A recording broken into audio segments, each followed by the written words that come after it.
Hello students, welcome back to my channel chemistry carnival. आज के video में हम देखेंगे पार्टीशन क्रोमैटोग्राफी के बारे में।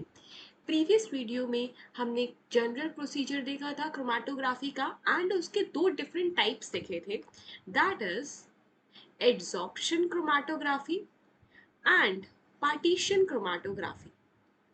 एड्सॉर्प्शन क्रोमैटोग्राफी दो तरीकों से होती है, या तो आप कॉलम यूज कर लो या तो फिर आप थिन लेयर यूज कर लो, that is TLC chromatography, right. हमने इन दोनों के बारे में स्टडी कर ली है। अब हम पढ़ेंगे पार्टीशन क्रोमैटोग्राफी के बारे में। ओके, सो इन पार्टीशन क्रोमैटोग्राफी मैंने आपको मेन डिफरेंशिएशन पॉइंट बताया था कि पार्टीशन क्रोमैटोग्राफी में कोई भी एड्सॉर्प्शन नहीं होता है, no adsorption on stationary phase, on stationary phase. Adsorption chromatography में एड्सॉर्प्शन हो रहा था स्टेशनरी फेस के ऊपर, बट पार्टीशन में कोई एड्सॉर्प्शन नहीं होता। ठीक है, सो यहाँ पर क्या होता है, यहाँ पर होता है कॉन्टिन्यूअस डिफरेंशियल पार्टीशन।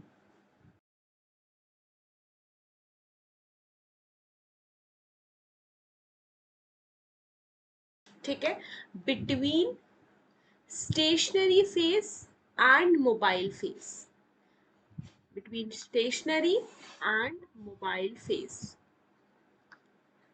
अब यहाँ पर अगर मैं बात करूं कि इसमें हम स्टेशनरी फेस क्या लेते हैं, हम लेते हैं stationery face as water.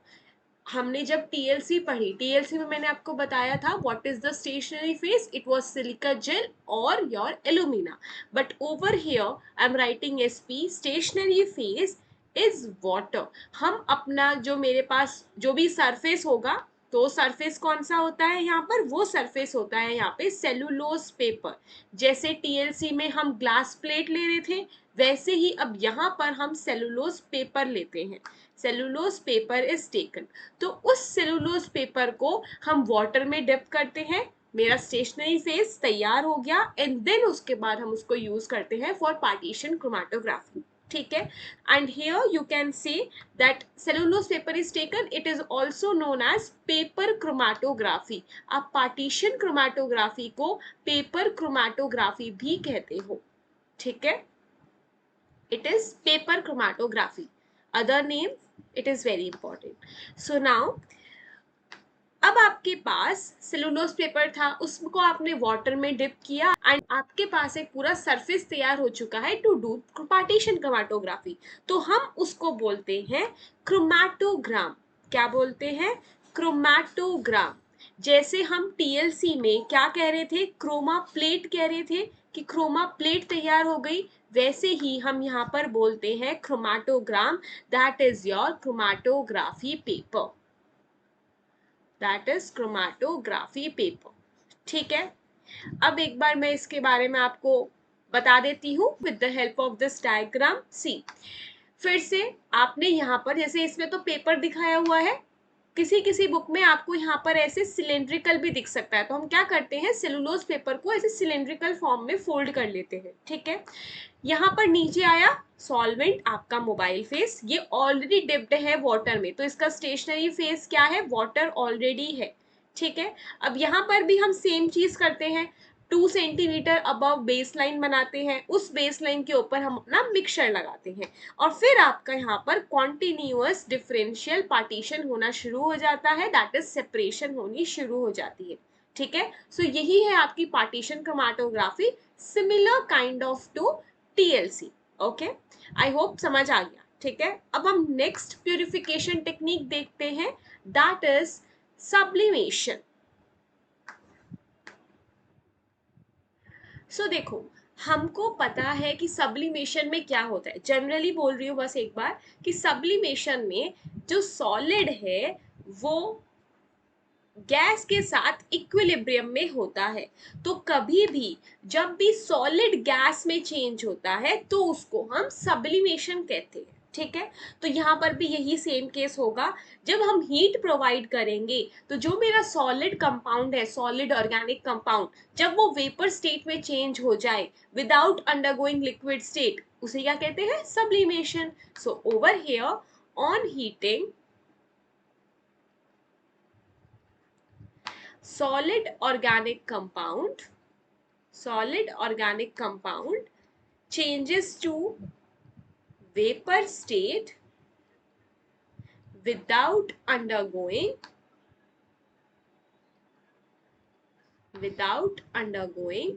liquid state. यही होता है हमारा सब्लिमेशन. ठीक है. नाउ हम इसको सेपरेट कैसे करेंगे इम्प्योरिटी से? तो देखो, हम सब्लिमेशन टेक्निक में वही कंपाउंड्स यूज करते हैं जो सब्लिमेबल वोलेटाइल कंपाउंड होते हैं. Sublimable volatile compounds. अब ये कौन से कंपाउंड्स होते हैं भाई? ये वो कंपाउंड्स होते हैं जिनको आप हीट करोगे तो वो इजीली सॉलिड से गैस बन जाए, लिक्विड में ना जाए. वोलेटाइल क्योंकि इजीली बन जाए, सब्लिमेबल ताकि सॉलिड से डायरेक्टली गैस चले जाए. ठीक है. तो हम यहाँ पर आपका पॉइंट आता है, it is used to separate. हम उन्हीं को ही सेपरेट कर पाएंगे इस टेक्निक से.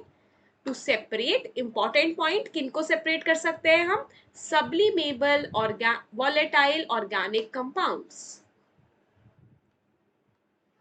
Sublimable volatile organic compounds. Now from non-sublimable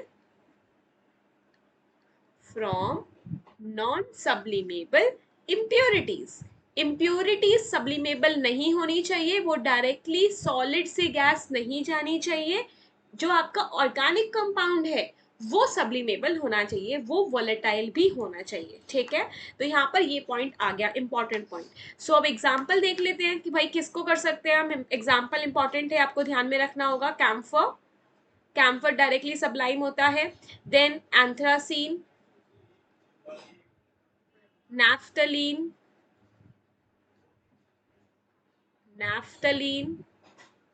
then it is benzoic acid, phenyl COH. I am writing the name also, benzoic acid.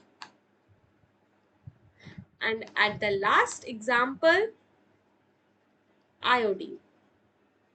Okay, so these are the examples जो आपको ध्यान में रखने हैं, जो डायरेक्टली सब्लाइम होते हैं, जो डायरेक्टली इम्प्योरिटीज से हम सेपरेट कर सकते हैं. ठीक है. तो सब्लिमेशन यही था. Now the next purification technique, that is crystallization. Okay, crystallization ये बहुत ही commonly used technique है जो हम यूज करते हैं for the purification of solid organic compound. ठीक है. तो किसके लिए यूज करेंगे हम? For the purification of solid organic compound. ठीक है. सो जो क्रिस्टलाइजेशन होता है, जैसे यहाँ पर मैंने पॉइंट लिखा हुआ है, it is based on the difference in the solubilities of the compound and impurities in a suitable solvent. क्या मतलब है इसका? हम अपने कंपाउंड को, और जिसमें कि इम्प्योरिटीज भी है, तो हम अपने कंपाउंड को सॉल्वेंट में, कोई सुटेबल सॉल्वेंट होगा उसमें हम डिसॉल्व करेंगे. ठीक है. तो सॉल्युबिलिटी का जो डिफरेंस होता है मेरे प्योर कंपाउंड के बीच में और इम्प्योर कंपाउंड के बीच में, वही डिफरेंस सेपरेट करेगा इम्प्योर को और प्योर को. ठीक है. So it is based on the difference in the solubilities of compound and impurities in a suitable solvent. तो मैंने यहाँ पर ये बोला कि जो आपके पास इम्प्योर कंपाउंड है, आप उस इम्प्योर कंपाउंड को लोगे, उसको एक सुटेबल सॉल्वेंट में डिसॉल्व करने की कोशिश करोगे. सो हमने क्या किया? Dissolve in a suitable solvent. ठीक है. अब ये सॉल्वेंट में पूरा तो डिसॉल्व होगा नहीं मेरा इम्प्योर कंपाउंड, तो मैं क्या करूंगी? फिर करूंगी हीटिंग. फिर मैंने हीट किया अपना कंपाउंड और फिर उसके बाद एक प्रॉपर सॉल्यूशन मिल गया जिसके अंदर सब कुछ सॉल्युबल है. ठीक है. अब हमारे पास जो ये सॉल्यूशन आया, हमने बेसिकली क्या किया था? इम्प्योर कंपाउंड लिया था, उसके अंदर हमने सॉल्वेंट मिलाया, वो उतना अच्छा डिसॉल्व तो होगा नहीं, पूरा कंपाउंड तो डिसॉल्व नहीं होगा. तो हमने हीट किया, हीट करते गए जब तक मेरे को एक प्रॉपर कंसंट्रेटेड सॉल्यूशन ना मिल जाए. ठीक है. तो अब मेरे को एक कंसंट्रेटेड सॉल्यूशन मिल चुका है जो कि सैचुरेटेड सॉल्यूशन है। आपने पढ़ा होगा what is saturated solution, what is unsaturated solution. Saturated solution वो होता है कि उसके बाद मैं और उसमें अपना सॉल्ट नहीं घोल सकती सॉल्वेंट में, ठीक है। अनसैचुरेटेड होता है आप उसमें और सॉल्युबल कर सकते हो अपने सॉल्ट को, बट सैचुरेटेड में आप और ज्यादा डिसॉल्व नहीं कर सकते सॉल्ट को अपने सॉल्वेंट में, ठीक है। कंप्लीटली सैचुरेटेड सॉल्यूशन बन चुका है, कंसंट्रेटेड बन चुका है with the help of heating. अब उसके बाद क्या करेंगे, जो आपके पास ये सॉल्यूशन मिला इसको हम कूल डाउन करेंगे। So now cool down process होगा। हमने अपना कूल डाउन किया किसको, सॉल्यूशन को, कूल डाउन द सॉल्यूशन, ठीक है। देन उसके बाद जो मेरे पास प्योर कंपाउंड है वो क्रिस्टलाइज होना शुरू हो जाएगा जब हमने कूल डाउन किया। So pure compound crystallizes out, pure compound crystallizes out, ठीक है। और जो मेरे पास क्रिस्टल बन गए, अब उन क्रिस्टल को मैं फिल्टर करूंगी, there will be filtration and normally वो कंपाउंड मेरे को मिल जाएगा। और जो क्रिस्टल नहीं बने वो बेसिकली कौन थे, इम्प्योर कंपाउंड था। इम्प्योर कंपाउंड क्रिस्टल नहीं बनाएगा, तो जो आपके पास फिल्ट्रेट बचा, हम क्या बोलते हैं, फिल्ट्रेट, क्योंकि आपने फिल्टर कर लिया तो जो पानी बचा होगा एक्स्ट्रा जिसमें आपके क्रिस्टल्स नहीं बने, that will be your filtrate. इस फिल्ट्रेट के अंदर क्या होंगे, ये इम्प्योरिटीज होंगी। So it contains impurities, filtrate contains impurities, ठीक है। अब फिर से मैं आपको एक जस्ट बता देती हूँ। मैंने बोला इम्प्योर ऑर्गेनिक कंपाउंड है, उसको आप डिसॉल्व करोगे किसी सुटेबल सॉल्वेंट में, ठीक है। कंप्लीटली सॉल्युबलाइज नहीं होगा, हमने किया हीट, हीट से वो प्रॉपर एक कंसंट्रेटेड सैचुरेटेड सॉल्यूशन बन गया, ठीक है। अब उसको हटाओ, कूल डाउन होने के लिए छोड़ दो, ठीक है। अब आप देखोगे कि उसमें क्रिस्टल बनना स्टार्ट हो जाएंगे कंपाउंड के, प्योर ऑर्गेनिक कंपाउंड के। जब वो क्रिस्टल सारे बन गए, अब उसको आप क्या करते हो, नॉर्मल फिल्टर कर लेते हो, ठीक है। फिल्टर कर लिए, ऑर्गेनिक कंपाउंड के क्रिस्टल्स अलग हो गए, पानी अलग हो गया जो फालतू बचा हुआ था। वो जो पानी है उसको हम कहते हैं फिल्ट्रेट, और वही फिल्ट्रेट में होती है इम्प्योरिटी। तो देखो हो गए सेपरेट, प्योर भी सेपरेट हो गया और इम्प्योर सेपरेट हो गया, ठीक है। सो ये होता है क्रिस्टलाइजेशन का procedure, experimental procedure. Now these are some conditions of solvent जो कि आपको ध्यान में रखनी होती है। ये पूछा जा सकता है थ्योरेटिकल क्वेश्चन में कि हम जो सॉल्वेंट लेते हैं उसकी कंडीशंस क्या होनी चाहिए। So first point, organic substance should be sparingly soluble at room temperature but appreciably soluble at high temperature। Same चीज मैंने समझाई कि हमने जब अपना ऑर्गेनिक कंपाउंड डिसॉल्व किया तो पहले उतना सॉल्युबल नहीं था, तो उसको हम क्या बोलते हैं, sparingly soluble at room temperature, ठीक है। बट जब हमने हीटिंग करी, हीटिंग करने से वो पूरा सैचुरेटेड सॉल्यूशन हो गया, so yes then it will be appreciably soluble at high temperature, ठीक है। समझ आ गया है point, yes. Now second point, solvent should crystallise on cooling. जो हम सॉल्वेंट यूज कर रहे हैं वो भी क्रिस्टलाइज होना चाहिए जब हम उसको कूल डाउन होने के लिए छोड़ेंगे, ठीक है, okay. Then third point, solvent should not dissolve the impurities.